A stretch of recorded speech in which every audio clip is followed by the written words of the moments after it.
Охрид СОС бара да се направат заштитни зони околу Билјанин извори за да се зачува питката вода.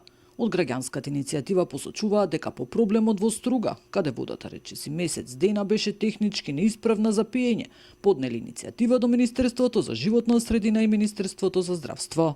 Ова не е апстрактно прашање, пред само неколку недели во Струга видовме што значи кога тие зони не постојат и зошто тие мора да постојат, реагираат од иницијативата Охрид СОС. Од Центарот за јавно здравје велат дека кај Билјанин извор има табла бидејќи водата не е со постојан квалитет за луѓето да не ја користат за пиење. Извор шум, исто како и Билјанин извори овдека во Охрид. После дожд знаеле да покажат бактерија дека има. Или ешерихија коли или ентерокок. Обавезно. Сега па колиформни бактерии. И тие колиформните бактерии се фекални бактерии, да се разбериме. И збирот на сите тие бактерии се наречени колиформни бактерии. Со третирање со хлорен препарат тие се уништуваат.